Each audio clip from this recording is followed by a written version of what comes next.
तो अगर फाइनेंस की बात करते हैं तो सबसे ज़्यादा इंपॉर्टेंट वर्ड आता है हमारे पे आईपीओ, जो कि आपको ज़्यादा फायदा देता है। लोग कहते हैं कि रातों रात करोड़पति बनने का तरीका है, पर कुछ लोगों को इससे फायदा नहीं हो पाता और कुछ लोगों को हो जाता है। ये कुछ मिसकंसेप्शन होते हैं लोगों के पास, हमारी जो पब्लिक होती है इंडिया में उनके पास ऐसे मिसकंसेप्शन होते हैं। तो आज हम इन्हें सॉल्व करेंगे और आपकी जितनी भी क्वेरीज है वो सारी इस वीडियो में सॉल्व हो जाएंगी आईपीओ को लेकर।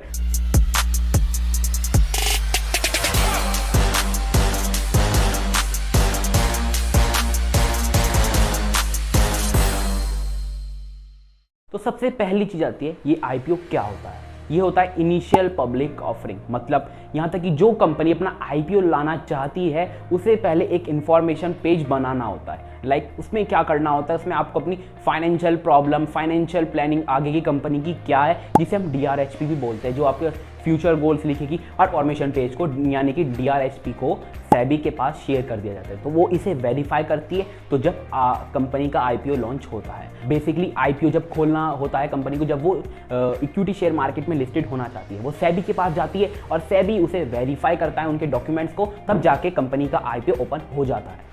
वैसे आईपीओ कंपनी ज़्यादातर ओपन क्यों करवाती है, जिससे वो आगे के अपने जो लोन है ऊपर वो क्लियर कर पाए और उनके आगे के गोल्स है और उन्हें भी पूरा कर पाए। इसी वजह से ज़्यादातर कंपनी अपना आईपीओ लॉन्च करती हैं। तो अगर हम आईपीओ को शेयर से बिहाफ पर कंपेयर करें तो मेरा आंसर रहेगा नो, हम नहीं कर पाएंगे, क्योंकि शेयर्स हम कभी भी कितने रुपीज़ में कितना भी खरीद सकते हैं, लेकिन आईपीओ में ऐसा नहीं होता है। आईपीओ लोगों को लॉट्स में प्रोवाइड होते हैं। एक लॉट में यूजुअली 13 से लेके 15% तक के बीच में होता है। अगर आपने एक अच्छे आईपीओ में इन्वेस्ट किया, यानी कि आपने 15,000 रुपये में खरीद लिया, ठीक है, तो वहाँ पर क्या होगा कि आपके लिस्टिंग डे में आपके 30,000 भी हो सकते हैं, पर ज़्यादातर ऐसा नहीं होता है। 15 के 16 भी होते हैं, 15 ही रह जाते हैं। आईपीओ में ज़्यादातर कंपनी ओवर वैल्यूड होती है। मान लीजिए आपको 8,000 की पर शेयर है कंपनी की, ठीक है, उसकी वैल्यू 8,000 की है, आपको मिल रही है वो 12,000 में, ठीक है, तो वो ओवर वैल्यूड हो जाती है, क्योंकि इसमें प्राइस सिर्फ कंपनी डिसाइड करती है, प्राइस सिर्फ ओनर डिसाइड करता है। कंपनी ओनर को क्या चाहिए, ज़्यादा से ज़्यादा पैसा चाहिए, उसे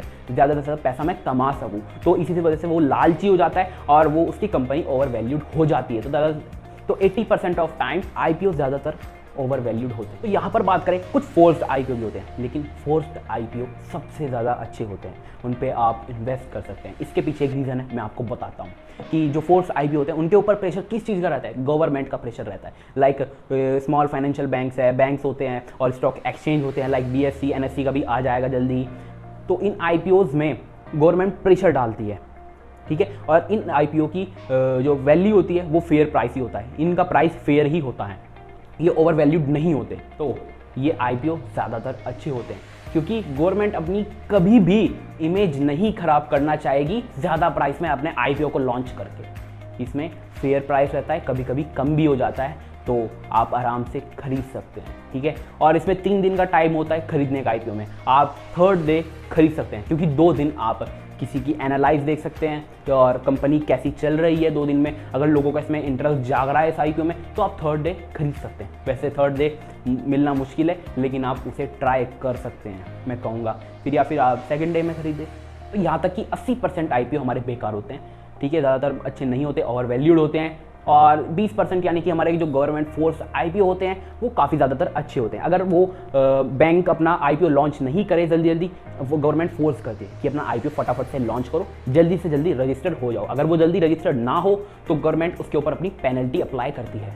तो अगर आप आईपीओ बाय करना चाहते हैं तो इस सेक्टर का आईपीओ आप ज़रूर बाय कर सकते हैं, जो कि गवर्नमेंट वाला होता है, क्योंकि गवर्नमेंट कभी भी अपनी पैसों को बढ़ाकर या फिर अपने पैसों को ज़्यादा कमाकर अपनी इमेज नहीं खराब करना चाहिए। इसके पीछे एक रीज़न है। तो लास्ट में बता देता हूँ कि आईपीओ क्या होता है। आईपीओ किसी भी कंपनी को इक्विटी शेयर मार्केट में लिस्टेड होना हो तो और सेबी के पास जाती है, सेबी उसे वेरीफाई करती है उनके सारे डॉक्यूमेंट्स को और वो अपना आईपीओ लॉन्च कर देती है। आईपीओ बहुत सिंपल है, बट इसमें बहुत ज़्यादा डिसएडवांटेज है, तो मैं इसे ज़्यादातर इग्नोर करता हूँ।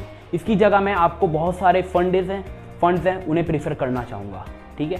आप और भी इन्वेस्टिंग ऑप्शन है उन पर ध्यान कर सकते हैं। मुझे कमेंट बॉक्स में बताएं कि आप कौन सा इन्वेस्टिंग ऑप्शन सबसे ज़्यादा पसंद है। मैं उसके ऊपर आपको पूरी फुल डिटेल वीडियो लेकर आऊँगा, उस कंपनी के बारे में भी और इस स्टॉक के बारे में भी, ठीक है, और उस इन्वेस्टमेंट ऑप्शन के बारे में भी।